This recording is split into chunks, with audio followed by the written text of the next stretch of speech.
Un journaliste, de par sa profession, peut contribuer à prévenir ou à apaiser les foyers de tension.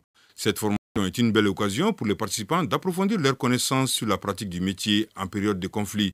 Les objectifs spécifiques, c'est simplement pour former les journalistes dans le sens de faire très attention, car le journalisme sensible au conflit demande une attention plus particulière.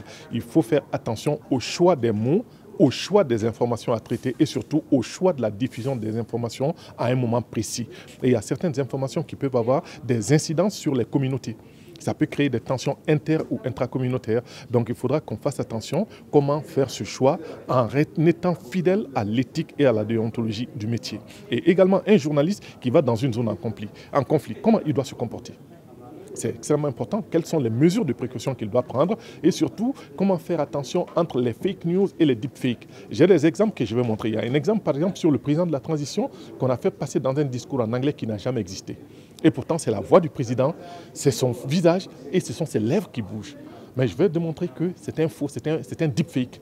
Donc ce sont des choses qu'on va essayer de montrer pour que les uns et les autres fassent attention et surtout on fera beaucoup d'exercices pratiques. N'est pas journaliste qui veut, a-t-on coutume de dire, un homme de médias doit pouvoir pratiquer son métier dans les règles de l'art. C'est pourquoi le ministre en charge de la communication et l'ambassadrice des États-Unis au Mali se sont réjouis de cette formation. Ont-ils aussi invité les hommes des médias au respect de l'éthique et la déontologie? À un moment où le Mali et le Sahel vivent des moments importants de leurs histoires, le pays a besoin de journalistes et de blogueurs et d'activistes bien formés et à cheval sur l'éthique et la déontologie. Sachez que votre profession doit être au cœur du combat de chaque jour contre la violence, contre les stéréotypes, contre l'uniformisation du monde, contre la manipulation des hommes et des idées.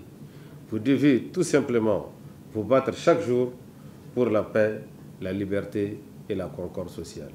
Le rôle du journalisme, tant pour informer le public que pour demander des comptes aux responsables et autres détenteurs du pouvoir, ne saurait être surestimé.